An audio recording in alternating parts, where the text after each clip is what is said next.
Welcome to World Cinema Reviews. This is your host, Frank the Bam, and boy, tonight I have some special Grindhouse double feature for you. So far, Grindhouse has been about a couple of movies that are, fairly good and entertaining, and especially nice and wonderful to watch together.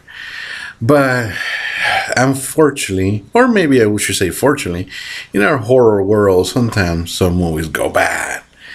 But some movies go bad and they just stay bad and they're unwatchable. But some movies become so bad, so incredibly out there with visuals, acting, story, beyond ridiculous, that become incredibly watchable. They're so damaged, they're so bad, they're almost like a train wreck. No matter how bad it is, you just can't take your eyes off it. And that's what brought me here for tonight's double feature of two movies that are so bad they're good. The first one I took a while to warm up to it, which is, yes, Exorcist 2, The Heretic. Yeah, I'm going there. For years I hated this movie because I thought it was an insult to The Exorcist. And actually it is. But I forgave it. You know why? Because it's so freaking entertaining and laughable. The story makes no sense whatsoever. And then after I read the history of it and understood why, the movie was so bad that it was recut right after it was already released. It was pulled out of the theaters and put back in a different version. It still suck. And, they tried to, delete some scenes and rearrange the things. And it's a mess. One of the actors, Richard Burton, was reportedly, unfortunately, he was an avid drinker. And he was drinking on the set, apparently, according to reports. And, I need a drink to get through this movie, seriously. Who doesn't? Yeah, but Richard was drunk. Poor Linda Blair was trying to do the best she could, except she refused to put on the makeup. So, from part one. So, and that's the thing. I think the reason why people hate it so much is because part one is arguably The Exorcist is one of the best horror movies of all time. How to begin talking about a movie that it's incredibly cheesy, bad, poorly organized, the actors were disinterested, nobody wanted to make this except money-grabbing studios wanted the money. It had all the formula to make this a horrible movie, and it was. And what happened is the beauty of this movie, if there's anything can be close to be called beauty, is the fact that it's hilariously bad. And if you think about it, and that's why I embrace this movie. I want you guys to watch it. It's because if you completely let go any hope of this being a cohesive story and a good sequel to The Exorcist, it's actually, there's tons of things to watch and to look for.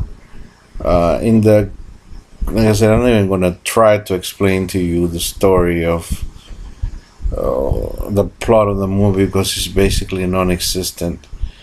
It's just terrible,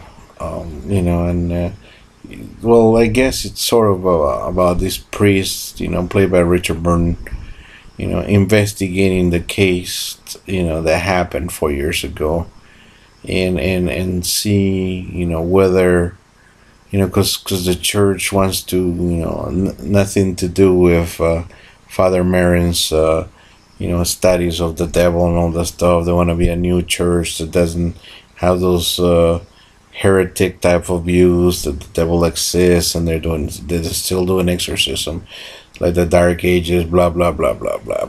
It's just a bunch of bullshit, man. It's just not a good or interesting story. You know what's good? You know what's fun? Watching all the actors do incredibly, horrible things to get through this movie. Poor James Earl Jones dressed as a grasshopper. I laughed like 35 minutes after watching that. I even had a dream about it, and I couldn't believe it, man. I was dating James Earl Jones' daughter, and he showed up in that grasshopper suit. Oh yeah, there's locusts. There's poor Linda Blair is going through therapy, and she probably needed therapy after this, real therapy. And she just went with this synchronizer thing that just blinks, and it's just so laughable, man. That's supposed to synchronize the waves so that she can relive her repressed memories. And there's this Pazuzu demon that Richard Burton's trying to exorcise or something or stop. And the movie, between the surreal music, surreal effect, poor piss, special effects, like I said, the locusts, and the and poor James Earl Jones, and everything is just so laughable. Everything is just, you could sit through this movie and just have some friends, have some drinks, some popcorn, and just laugh the hell out of this movie. That's what it was in. That was not the intention of it, but that's what it became. And if you really open up your mind, that's why I can't hate this movie, because it's just so fun. It's just incredibly. It gives me the giggles just to think about how bad this movie can be. So definitely, I mean, it's a cluster fudge of ideas that went nowhere, and you gotta see it. And what best way to see it than to see Dario Argento's cluster fudge, and Dario Argento's the mother of tears. After seeing Suspiria be one of the best horror movies of all time, and then watch the second part, even though it has its problems, had a lot of nice artistic things in it, and worth watching.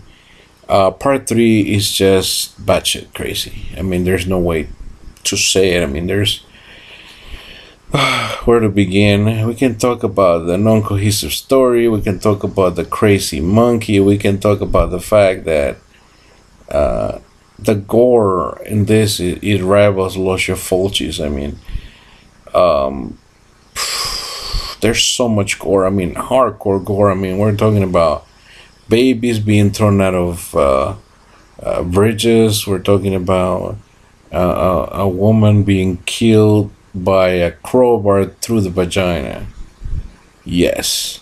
I mean, we're talking about a woman disemboweled and choked with her own intestines type of thing.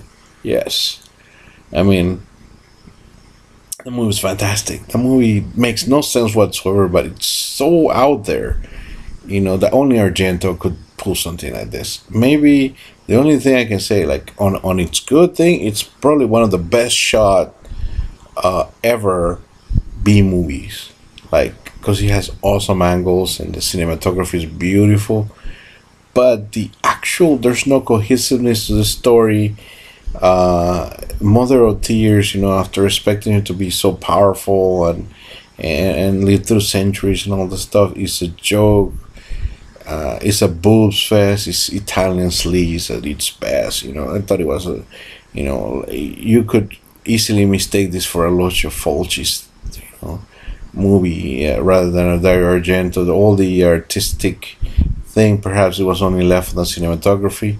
But after you learn that, poor guy wanted to make this movie for so long, and all the stuff that he went through and rewrites and other people messing with the script and all the stuff, then that's pretty much what came out, a mess once again. But like I said, it's a train wreck. Just for the monkey alone, this movie is awesome. And the beautiful Asia Argento, and just the whole cluster fudge of this movie. It's just so bad. It's just incredible. I mean, like I said, it's a train wreck. Both of these movies, complete train wrecks, but they're worth watching 100% and 100% sure that they're worth watching. If you watch them together now, it could be a nightmare come true.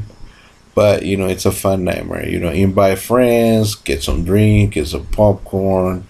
You can joke and repeat the bad lines, see the bad script, bad character structures, and just laugh at the silly, stupid special effects.